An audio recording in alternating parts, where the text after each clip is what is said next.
is the real threat to America's democracy? You hear all the time from Democrats and the liberal media that it's Trump and the Republicans. But coming up, I want to expose for you what's going on when Democrats get a mega majority. Right here in California, in the state legislature, they have it. And they've been using it to retaliate, bully, and silence their political opponents. We'll show you how coming up.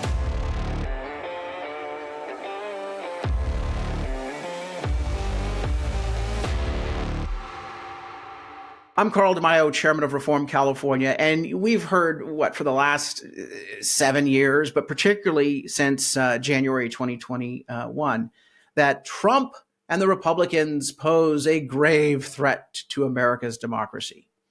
Look, I think that is absolutely a false narrative. In fact, it's hypocrisy, because I'm seeing that the real threat is posed by those on the far left. They have such the double standard.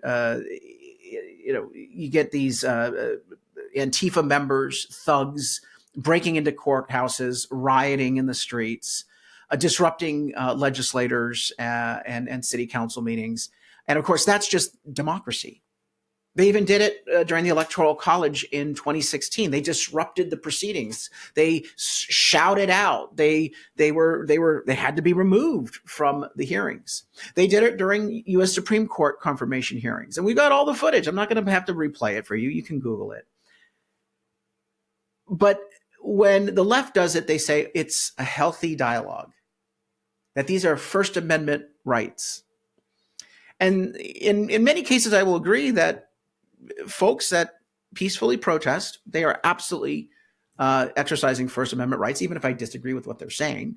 That is our system of government. We can agree to disagree. And freedom sometimes means that we're going to be exposed to things we disagree with. But let's be very clear about this.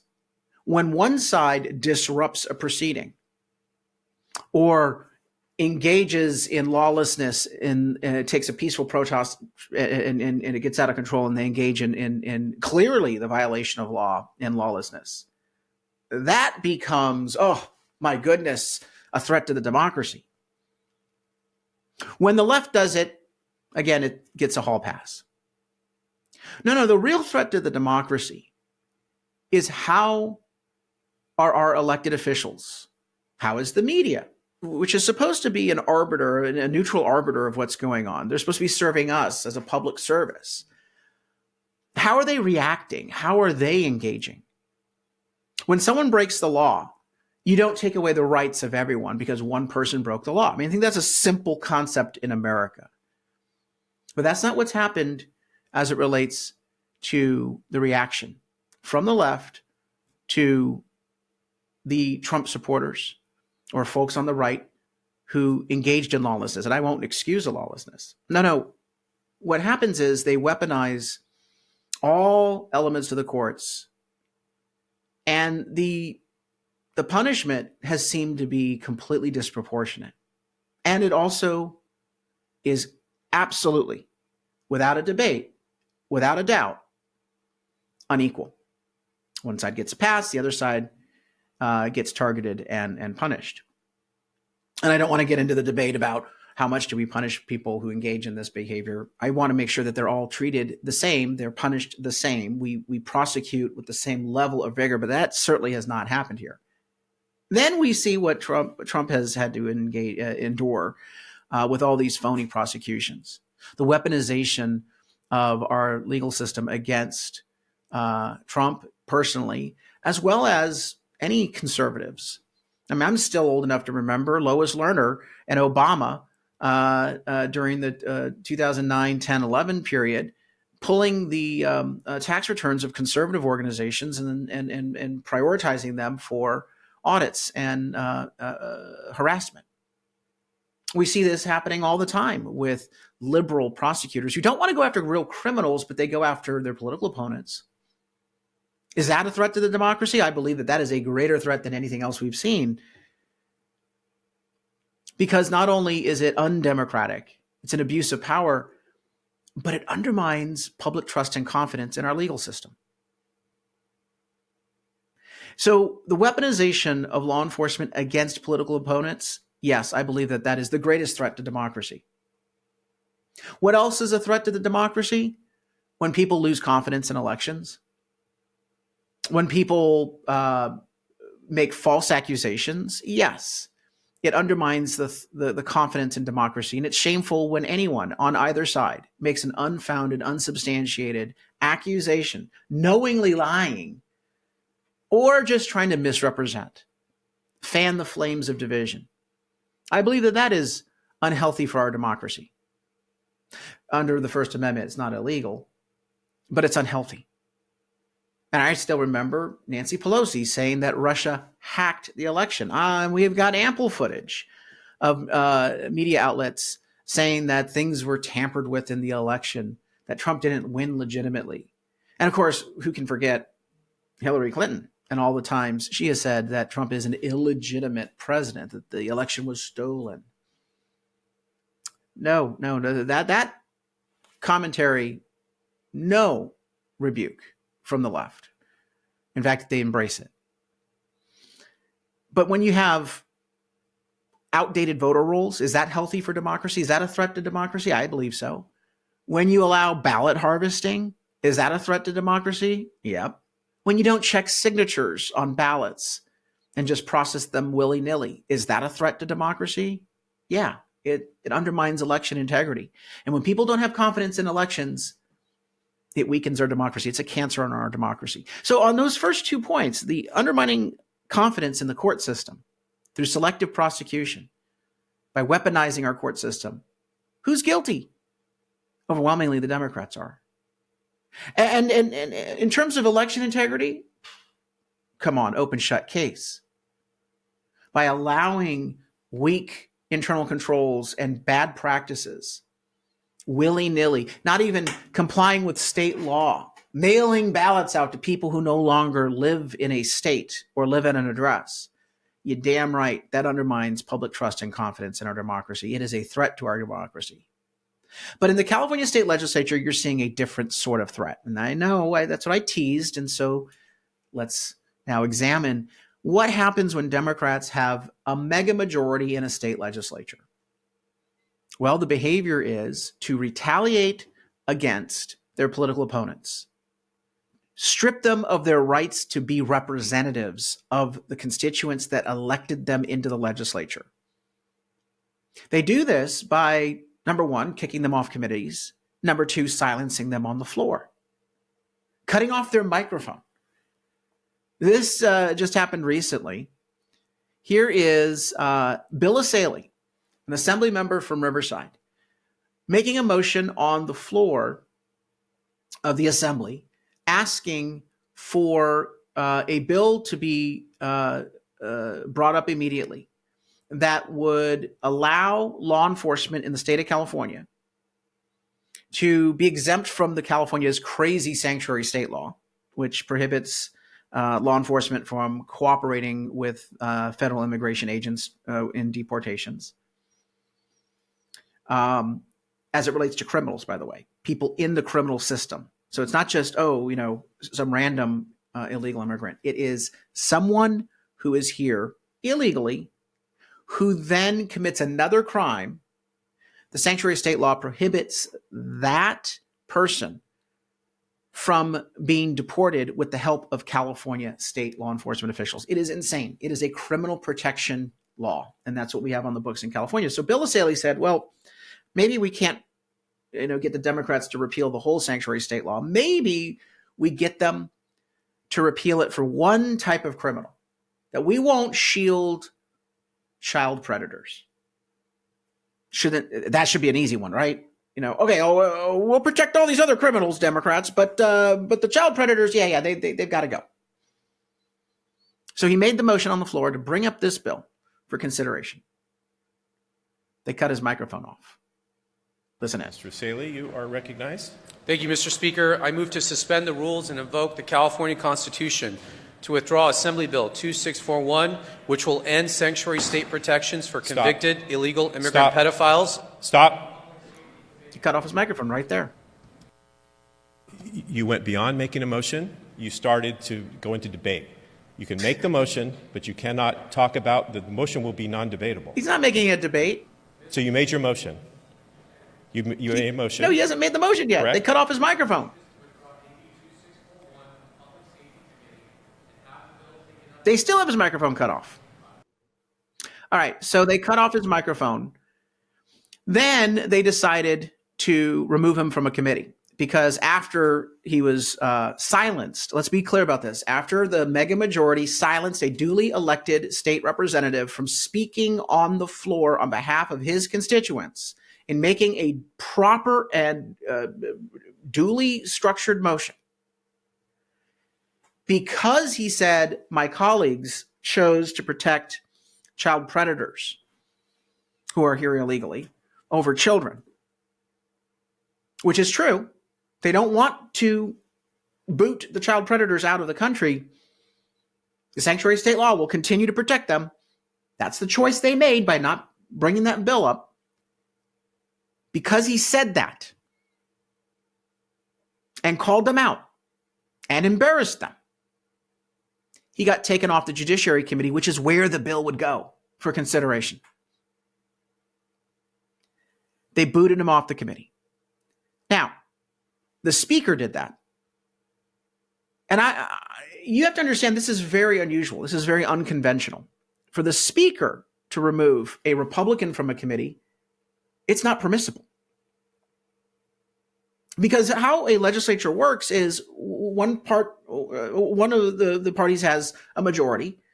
They get the chairs of all the committees appointed by the Speaker because that's the leader of their party, and he appoints party leadership. And the Speaker runs the floor day to day.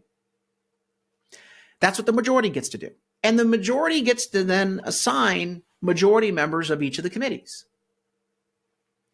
But in the California state legislature with a mega majority, the Speaker does not allow the Republican leader, the minority leader, to select vice chairs. The Speaker does not allow the Republican caucus to select which members will go on the committees for their side. Okay, the Republicans are not asking in the state legislature for a majority of seats. Frankly, they're not even getting a proportional number of seats. On most committees, Democrats have 9 to 11 members. Republicans have 2, maybe 3. Now, in the state legislature, it is a lopsided mega majority for the Democrats, but a 2-9 or a 3-11 disparity on committees does not match the body as a whole. But even with only 2 or 3 members on a committee, you would think that the minority would have the right to say, here are the committee members we want on that committee. I think we remember that this happened a while back. Oh, yes, it happened in Washington with Nancy Pelosi and the phony committee that went after Trump. They picked 2 phony Republicans, Liz Cheney and Adam Kinzinger, rather than seating the Republicans that the minority party at the time had selected for their representation on that committee. This is abusive. It is undemocratic. But the media doesn't say anything about it. It's certainly not fair. Cut people off of the mic, strip them of committee assignments, don't let Republicans choose their own vice chairs or committee members. So I have a question for you, assembly members in the caucus up there. How much longer are you going to allow yourselves to be treated this way? The good news is that we have a leader, James Gallagher, who's speaking out. He's not having any of it. He said on Twitter, quote, "This appears to be retaliation for engaging for Bill Assaili engaging in a passionate discourse over the issues in the public interest. I, as Republican leader, was not consulted in this change. I condemn it in the strongest terms. We get to vote, and people can publicly criticize that vote. It's not a reason to remove a member from a committee." So here's what I hope happens. I hope that Republicans boycott the Judiciary Committee. Whoever's appointed by the Speaker should boycott and say, nope, we're not going. People will say, well, Carl, doesn't that mean that the Republican voice won't be heard? Excuse me, they cut off microphones in committees too. They don't allow us to have equal representation on bills. Now, the reason why they need to do this is that the business community wants Republicans to show up at committees. So Republicans get to ask the tougher questions, so the moderate Democrat members of the committee don't have to ask tough questions. They get a hall pass on asking tough questions. The minority members are there to read the questions that are the toughest because they're not relevant. Got to protect those moderate Democrats, the so-called moderate Democrats, from the wingnut Democrats, which, that's how the game is played.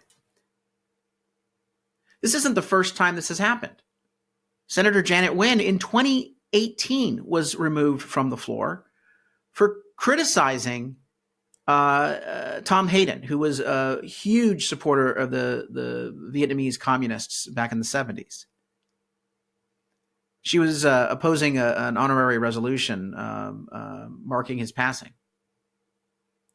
Not only did they cut off her microphone, they dragged her from the floor. A woman, a minority member, actual minority member, an Asian American, dragged from the floor. Got very little news coverage. KCRA, the local station, covered it. Senator Wen, please take a seat. You are out of order. On the Senate floor today, Republican Senator Janet Wynn was silenced by Democrats and removed against her will from the Senate floor. I'm outraged. I'm frustrated. I'm angry. I think this is a tragedy for California. We're shutting a member down. I am deeply disturbed, and Fuller tried objecting on the Senate floor, but Wynn was ejected for not following Senate speaking rules, even though some say the real issue here was politics. Sergeants, please remove Senator Wen from the chamber. Look at that. Wynn, They're dragging her out. They grabbed her and dragged her out. This is undemocratic. There's no decorum here.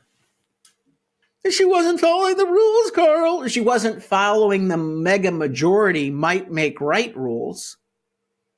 The Democrats weren't following rules for a healthy democracy. Let's call this out for what it is. You know damn well if that was an Asian Democrat being dragged off the floor by a Republican, oh, things would be hell hath no fury.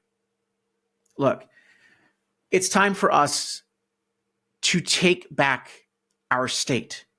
And I know that you say it's impossible to fight in California, but look, we have to spread the word that this is the way a mega majority works. And the first way we take back our state is to break the mega majority and the Democrat supermajority. There are 12 assembly seats that we could win this year. We only need to win 9 of them to break the supermajority. And we are absolutely within striking distance within all 12 of these seats. There's like 80 seats up, but 12 of them are within the toss-up category. We've got good candidates. Now we need to help them get across the finish line. At Reform California, we're leading that fight with our voter guide. And I'm running for state assembly because I want to get up there inside the belly of the beast and start raising these issues loud and clear and pushing back on the real threat to our democracy. The behavior of these bullies and thugs in Sacramento to silence the minority voice in our state, it has to end. And that's why we must work together and fight. Go on to our website, reformcalifornia.org, sign up to get our voter guide and get the information on how we are fighting in this election. First name, last name, email, phone, zip code, and just subscribe. We'll send you our voter guide in the October election or the November election in October when the ballots hit. Also, chip in a contribution so you power this campaign. We don't have big donors. It's all up to you and me. Small grassroots supporters drive our movement at Reform California. Chip in whatever you can. Until next time, Carl DeMaio, chairman of Reform California. Help us break through the censorship of the liberal media. Like this video, subscribe to this channel, and smash that notification button so you can stay up to date on all the developments in California news and politics. Also, please visit the website, reformcalifornia.org, for ongoing news coverage and to join one of our campaigns in the fight to take back our state. If you can, please sign up as a volunteer or chip in a contribution. This episode of Reform California with Carl DeMaio, paid for by Carl DeMaio for State Assembly 2024.